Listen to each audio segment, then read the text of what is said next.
வெள்ளையங்கிரி மலை அடிவாரத்தில் இருக்கக்கூடிய 112 அடி பிரம்மாண்ட ஆதியோகி சிவன் சிலையோட அடையாளமா இருக்கக்கூடிய ஈஷா யோகா மையத்துக்கு தான் நம்ம இன்னைக்கு போக போறோம். நீங்க இதுவரைக்கும் பார்க்காத இன்னொரு பக்கத்தை இந்த வீடியோ மூலமா உங்களுக்கு காட்ட போறேன்.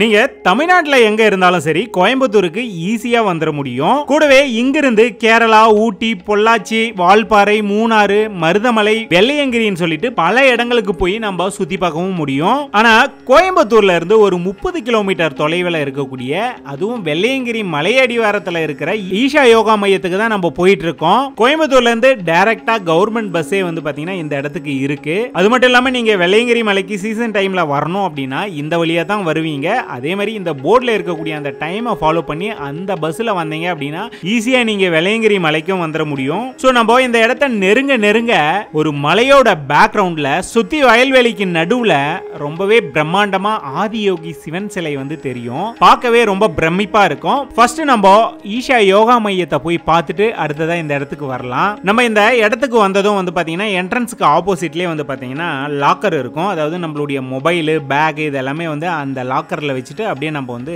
என்ட்ரன்ஸ்க்கு வந்துடலாம். ஸோ நீங்கள் பாருங்களேன், பார்க்கவே அவ்வளோ பிரம்மாண்டமாக மிகப்பெரிய பாம்பு சிலையோட நம்மளை வரவேற்கிற மாதிரியான ஒரு என்ட்ரன்ஸ் வந்து இருக்கும். ஸோ அப்படியே நம்ம உள்ளே வந்ததும் நம்மளுடைய செருப்பை வந்து விடுறதுக்காக ஒரு லாக்கர் வந்து இருக்கும். அங்கே தரக்கூடிய அந்த பேக்கில் நம்மளுடைய செருப்பை போட்டு அவங்க கிட்ட கொடுத்துட்டு அப்படியே நம்ம உள்ளே வந்துடலாம். இந்த இடத்த இங்கேயே இருக்கக்கூடிய நம்ம நண்பர் ஹரிகரன் தான் வந்து பார்த்தீங்கன்னா நம்மளுக்கு முழுக்க சுற்றி காமிக்க போகிறாரு. ரொம்பவே தெளிவாக எக்ஸ்பிளைன் பண்ணுவார். ஸோ இப்போ நம்ம பார்க்குறோம் இல்லையா, இதுதான் வந்து பார்த்தீங்கன்னா இங்கேயே தங்குறவங்க, யோகா பண்ண வரவங்க, இங்க ஒர்க் பண்றவங்க சொல்லிட்டு இந்த இடத்துல நம்ம ஃபர்ஸ்ட் வந்ததும் என்ட்ரி போட்டுட்டு நம்ம கையில வந்து ஒரு டேக் கட்டுவாங்க. இந்த டேக் இருந்தா மட்டும்தான் உள்ள வந்து பாத்தீங்கன்னா ஒரு சில இடங்களுக்குலாம் நம்ம போறதுக்கு அனுமதிப்பாங்க. ஸோ நம்ம உள்ளவே தங்கறதுக்கு இங்கேயே வந்து காட்டேஜ் எல்லாமே வந்து இருக்கு. அதுல வந்து நம்ம தாராளமா தங்கிக்கலாம். இதையுமே ஆன்லைன்ல தான் நம்ம வந்து புக் பண்ண முடியும். எந்த வெப்சைட்ல நம்ம போய் புக் பண்ணலாம் அப்படின்றது எல்லாமே வந்து டிஸ்கிரிப்ஷன்ல கொடுத்துருக்கேன். ஸோ தேவைப்படுறவங்க புக் பண்ணி ஸோ இந்த இடத்துல வந்து தங்கலாம். ஸோ இப்போ நம்ம நேராக வந்து பார்த்தீங்கன்னா காலையில் சாப்பிட்றதுக்காக வந்திருக்கோம். நம்ம அந்த ஹாலுக்குள்ள போறதுக்கு முன்னாடியே நம்மளுடைய செருப்பை இந்த இடத்துல கழட்டி வச்சுட்டு அப்படியே நம்ம வந்து உள்ள போயிடலாம். ஸோ இந்த இடத்துல ஒரு நாளைக்கு 2 டைம் வந்து பார்த்தீங்கன்னா சாப்பாடு வந்து பரிமாறுவாங்க.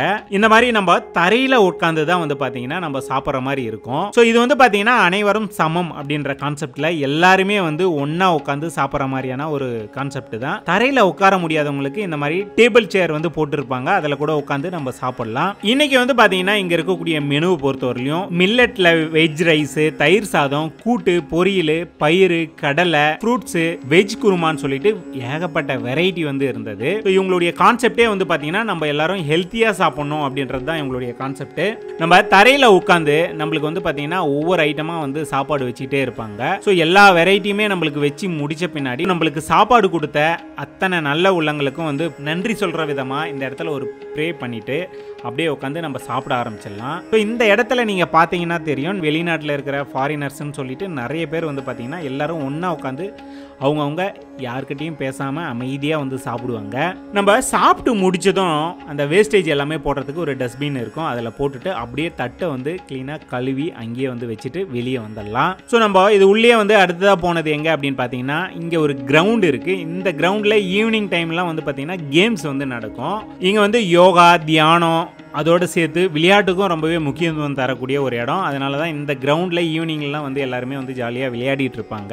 இது வந்து பார்த்தீங்கன்னா இங்கே இருக்கக்கூடிய நாட்டு மாட்டு பண்ணைன்னு வந்து சொல்லலாம். ஸோ இங்கே வந்து பார்த்தீங்கன்னா ஏகப்பட்ட மாடுகள் வந்து இங்கே பண்ணை மாதிரி வச்சு வளர்க்குறாங்க. அதிலிருந்து கிடைக்கக்கூடிய அந்த பால் சார்ந்த பொருட்கள் எல்லாம் இருக்கு இல்லையா, அது இங்கே தங்குறவங்க இங்கே வர்றவங்களுக்காக வந்து பயன்படுத்துகிறாங்கன்ற மாதிரி சொன்னாங்க.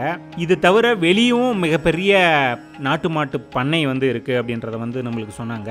ஸோ இப்போ நம்ம பார்த்தோம் இல்லையா, இந்த இடங்கள் வந்து எல்லாரையும் வந்து உள்ள விட்டுற மாட்டாங்க. சோ இங்க தங்குறவங்க மட்டும் தான் இந்த இடத்தெல்லாம் வந்து பார்க்க முடியும். அதே மாதிரி இப்போ நம்ம நார்மலா வரோம் அப்படின்னா அந்த என்ட்ரன்ஸ்ல இருந்து உள்ள வந்து செருப்பை வந்து விட்டுட்டு அப்படியே நம்ம ஃபர்ஸ்ட் வரக்கூடிய இடம் எது அப்படின்னு பார்த்தீங்கன்னா சூரியகுண்டம் அப்படின்னு சொல்லக்கூடிய அந்த இடத்துக்கு தான் நம்ம வருவோம். ஸோ ஈசாக்குள்ள வந்ததுமே ஃபர்ஸ்ட் பார்க்கக்கூடிய இடம் அப்படின்னா இந்த சூரியகுண்டம். இது ஆண்கள் குளிக்கிறதுக்கான ஒரு குளம் மாதிரி. அதே மாதிரி லேடிஸுக்கு சந்திரகுண்டம் அப்படின்னு உள்ள இருக்கும். ஸோ நம்முடைய உடம்புலேயே சூரியன் சந்திரனுடைய இன்ஃப்ளூயன்ஸ் வந்து இருக்கும். அது ஆண்களுக்கு சூரியன் ரொம்ப கனெக்டடாகவும் லேடிஸுக்கு சந்திரன் கனெக்டடாகவும் இருக்கனால இந்த மாதிரி பிரித்து வச்சுருக்காங்க. இதுக்குள்ளே 3 லிங்கம் வந்து இருக்குது. இது வந்து ரசலிங்கம் அப்படின்னு சொல்லுவாங்க. ஸோ நம்ம கலாச்சாரத்தில் பொதுவாக ஒரு கோயிலுக்கு போகிறோன்னா ஒரு குளத்துல குளிச்சுட்டு அதுக்கப்புறம் போகிறது ஒரு வழக்கமாக இருக்குங்கிற மாதிரி சக்தி ஊட்டப்பட்ட லிங்கம் இருக்கறனால ஸோ உள்ளே குளிச்சுட்டு போகும்போது நம்ம உடல்நிலையிலையோ மனநிலையிலையோ ஏதோ ஒரு இம்பேலன்ஸ் இருந்துச்சுன்னா அதை வந்து சமநிலை ஆகிறதுக்கு சப்போர்ட்டிவாக இருக்கும். குறிப்பாக தியானலிங்கத்துக்குள்ளே போய் தியானம் பண்ணணும் அப்படின்னா அங்கே இருக்கக்கூடிய எனர்ஜியை உள்வாங்கிக்கிறதுக்கும் இந்த குளிச்சுட்டு போகிறது ஒரு சப்போர்ட்டாக இருக்கும். ஸோ இது நாகாங்கிறது யோக கலாச்சாரத்தில் வந்து ஒரு குண்டலினியுடைய எனர்ஜியினுடைய ஒரு குறியீடு மாதிரி சொல்லுவாங்க. ஸோ இந்த சக்தி நிலையில் சிவன் உச்சத்தில் இருக்கனால அவருடைய கழுத்தில் ஒரு பாம்பு குறியீடாக இருக்க மாதிரி இருக்கும். ஸோ எங்கெல்லாம் கோயில்களில் இந்த நாகத்தினுடைய குறியீடு பார்க்குறீங்களோ அங்கெல்லாம் அந்த எனர்ஜி வந்து உச்ச நிலையில் இருக்குன்னு சொல்லுவாங்க.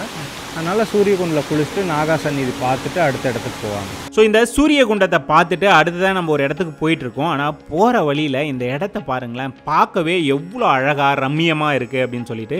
ஸோ நடுவில் கூட பாருங்கள் ஒரு சின்ன குளம் மாதிரி இருக்குது. அந்த குளத்தை கிராஸ் பண்ணுறதுக்கு ஒரு பாலம் மாதிரி இருக்கும். அந்த பாலத்தில் நின்றுக்கிட்டு அந்த இடத்துல ரிலாக்ஸாக வந்து சுற்றி நம்ம பார்க்கும்போது உண்மையாலுமே அவ்வளோ சூப்பராக இருக்கும். ஸோ இந்த நந்தி வந்து 2 அம்சத்தை வந்து குறிக்கிற மாதிரி தியானலிங்கத்துக்கு முன்னாடி வச்சுருப்பாங்க. ஸோ நம்ம வந்து ஏதோ ஒரு வாழ்க்கையில் உச்சநிலை அடையணும், ஒரு முக்கியமான அம்சம் நம்மளுக்கு நிகழணும்னா காத்திருக்கணும். அதே மாதிரி தியானம்ங்கிறது பேச்சு வழக்கில் நம்ம சொல்லுவோம் தியானம் பண்ணுறோம் அப்படின்ட்டு. பட் தியானம் நமக்குள்ளே நிகழணும், அது வரைக்கும் நம்ம காத்திருக்கணும். அதே மாதிரி சிவன்கிட்ட ஏதோ வேண்டிக்கணுன்னாலும் குறிப்பிட்ட அளவு காத்திருப்பு தன்மை இருக்கணும். இதே குவாலிட்டியோட காத்திருக்கிற மாதிரி உள்ளே போய் உட்காரணும். காத்திருக்கும் போது தூங்கிடக்கூடாது, விழிப்புணர்வாக இருக்கணும். அதனால் நந்தியினுடைய ஒரு கால் வந்து சிவன் வந்தால் நான் போகிறதுக்கு ரெடியாக இருக்கேங்கிற மாதிரி குறியீடாக வச்சுருக்காங்க. ஸோ ஒரு கோயிலுக்குள்ளே உள்ளே என்ட்ராகிறீங்கன்னா இந்த 2 குவாலிட்டிஸோடு நீங்கள் என்ட்ராகிறதுனால வாசலில் வச்சுருக்காங்க. ஸோ காத்திருக்கணும், அதே நேரத்தில் விழிப்புணர்வாக அலர்ட்டாகவும் இருக்கணும்.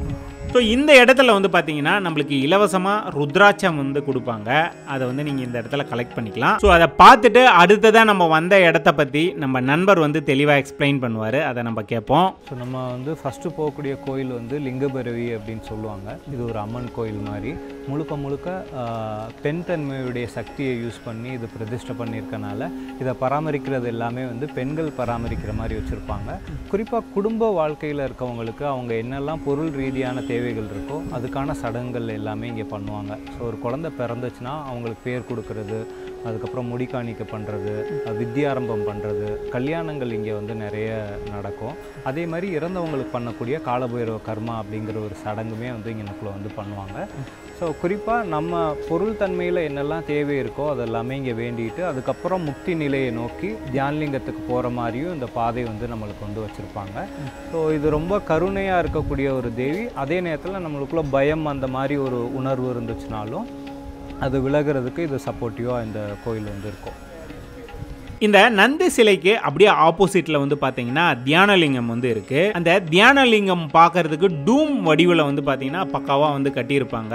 அந்த தியான மண்டபத்துக்கு எதிரிலே வந்து பார்த்தீங்கன்னா ஒரு தூண் மாதிரி இருக்கும். அந்த தூணில் எம்மதமும் சம்மதம் அப்படின்ற மாதிரியான அந்த எல்லா மதத்தோட சின்னங்களும் வந்து அந்த இடத்துல பொறிச்சிருப்பாங்க. அதை நம்ம பார்ப்போம். அதை பார்த்துட்டு அப்படியே நம்ம உள்ளே போனோம் அப்படின்னா அந்த மண்டபத்துக்கு நடுவில் 13 அடி உயரத்தில் தியானலிங்கத்தை நம்ம வந்து பார்க்கலாம். அதை சுற்றி எல்லாரும் வட்ட வடிவில் உட்காந்துக்கிட்டு அங்கே வந்து நம்ம தியானம் பண்ண முடியும். அதே மாதிரி நாங்கள் போனது மதிய டைம் அப்படின்றதுனால தியானத்தோட சேர்த்து நாத ஆராதனையும் வந்து நடக்கும். அதாவது சத்தத்தை வந்து பிரசாதமாக படைக்கக்கூடிய ஒரு நிகழ்வு வந்து அந்த இடத்துல பார்க்கலாம். ஸோ தியானத்தோட சேர்த்து அந்த சத்தத்தையும் நம்ம கேட்கும்போது நம்ம உடம்பாக இருக்கட்டும் மனசையாக இருக்கட்டும் ஒருநிலைப்படுத்தக்கூடிய சக்தி வாழ்ந்த ஒரு நிகழ்வு வந்து அந்த இடத்துல நடக்கும். ரொம்பவே அற்புதமான ஒரு தியானமாக இருக்கும். இந்த யோகா மையத்துக்குள்ளே இருக்கக்கூடிய எல்லாத்தையுமே நம்ம பார்த்துட்டு ஸோ அடுத்ததான் நம்ம எங்கே போகிறோம் அப்படின்னு பார்த்தீங்கன்னா ஆதியோகி சிவன் சிலை இருக்கக்கூடிய அந்த இடத்துக்கு தான் நம்ம வந்து போகிறோம். ஸோ இந்த யோகா மையத்திலேருந்து அந்த சிலை இருக்கக்கூடிய இடத்துக்கு நடந்தும் போகலாம், இல்லைனா அங்கே வந்து பேட்டரி காரும் இருக்குது, இல்லை அப்படின்னா மாட்டு வண்டி வந்து இருக்குது. ஸோ இந்த மாட்டு வண்டியில் போகிற அனுபவம் உண்மையாலுமே வந்து அற்புதமாக இருக்கும்.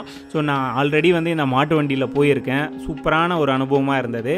ஆனால் இந்த டைம் நம்ம வந்து காரில் தான் போனோம். ஸோ அந்த சிவன் சிலையை சுற்றிக்கிட்டு அப்படியே அந்த காரில் முன்னாடி போகும்போது அவ்வளோ பிரமிப்பாக வந்து இருந்தது. இப்போ ஆதியோகிங்கிறது வந்து யோக கலாச்சாரத்தில் அவருக்கு நன்றியுணர்வு வெளிப்படுத்தும் விதமாக இங்கே 112 அடியில் அவருடைய திருவுருவ சிலை வந்து நம்ம இங்கே வச்சுருக்கோம். ஸோ எனர்ஜி ஃபார்ம் அப்படின்னு பார்த்தோம் அப்படின்னா அது கீழே இருக்கக்கூடிய யோகேஸ்வரா லிங்கம் அப்படின்னு சொல்லுவோம். எந்த ஒரு எனர்ஜியும் ஸ்டோர் பண்ணணுன்னா ஒரு லிங்க வடிவில் தான் இருக்குங்கிறனால அந்த யோகேஸ்வரா லிங்கம் வந்து ஒரு சக்தி ஃபார்மாக இருக்கும். ஸோ பீப்புளுக்கு இன்ஸ்பயர் பண்ணுறதுக்கும் அவருக்கு சிவனுக்கு ஒரு நன்றி உணர்வை வெளிப்படுத்துகிற விதமாக சிவனுடைய திருவுருவம் வந்து இங்கனுக்குள்ள ஆதியோகியை வந்து நம்ம வச்சுருக்கோம்.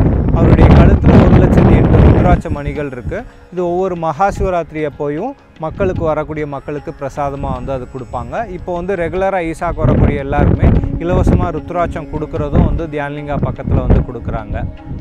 இந்த இடத்துல நின்று நீங்கள் சுற்றி பார்த்தீங்கன்னா வெள்ளையங்கிரி மலையோட சேர்த்து 360 வியூவில் அட்லீஸ்ட் 300 வியூ வந்து பார்த்தீங்கன்னா ஃபுல்லாக மலையாகவே தான் இருக்கும். அங்கேருந்து அந்த வெள்ளையங்கிரி மலையை பார்க்குறதே அவ்வளோ ரம்மியமாக இருக்கும். கண்டிப்பாக இந்த இடத்துக்கு போனவங்க அதை ஃபீல் பண்ணியிருப்பாங்க. அதே மாதிரி நைட்டில் வந்து பார்த்தீங்கன்னா டெய்லியுமே ஒரு 7 மணிக்கு ஆதியோகி சிலை இருக்கு இல்லையா, அதில் வந்து பார்த்தீங்கன்னா திவ்ய தரிசனம் அப்படின்னு சொல்லிட்டு 3D லைட்டிங் ஷோ வந்து நடக்கும். ஸோ கண்டிப்பாக அதை மிஸ் பண்ணிடாதீங்க, ஏன்னா அவ்வளோ சூப்பராக இருக்கும். ஏன்னா கொஞ்சம் கொஞ்சமாக அந்த லைட்டை வச்சு சிவபெருமானோடைய அந்த திருவுருவ சிலை வந்து பார்த்தீங்கன்னா லைட்லேயே ஜொலிக்கிற மாதிரி சூப்பராக வந்து செட் பண்ணியிருப்பாங்க. அதை பார்க்கும்போதே ரொம்பவே சூப்பராக இருக்கும். முடிஞ்சால் அதை வந்து பார்த்துட்டு வாங்க. கோயம்புத்தூரில் இருக்கக்கூடிய இந்த ஈஷா யோகா மையத்தை பொறுத்தவரையிலும் கண்டிப்பாக நம்ம லைஃப் டைமில் அட்லீஸ்ட் ஒரு டைமாச்சு விசிட் பண்ணி பார்க்க வேண்டிய இடங்கள்ல ஒன்று. ஸோ உங்களுக்கு வந்து டைம் இருக்குது அப்படின்னா இந்த இடத்த தாராளமாக வந்து பாருங்கள். கண்டிப்பாக உங்கள் மைண்டாக இருக்கட்டும் உடம்பாக இருக்கட்டும் ரொம்பவே ரிலாக்ஸ் ஆகும். ஸோ இந்த வீடியோவை பொறுத்தவரையிலும் கண்டிப்பாக உங்களுக்கு யூஸ்ஃபுல்லாக இருந்திருக்கும் அப்படின்னு நான் நம்புகிறேன். இந்த வீடியோ பிடிச்சிருந்தா எங்களுக்கு சப்போர்ட் பண்ணோம் அப்படின்னு நீங்கள் நினச்சிங்கன்னா மறக்காமல் வில்லேஜ் டேட்டாபேஸ் அப்படிங்கிற யூடியூப் சேனலை வந்து சப்ஸ்கிரைப் பண்ணிங்க. கூடவே அந்த பெல் பட்டனையும் ப்ரெஸ் பண்ணிங்க. இந்த வீடியோவை ஃபேஸ்புக் பேஜில் பார்க்குறீங்க அப்படின்னா ஃபேஸ்புக் பேஜும் இருக்குது, இன்ஸ்டாகிராம் பேஜும் இருக்குது, அதையும் வந்து ஃபாலோ பண்ணிங்க. வணக்கம்.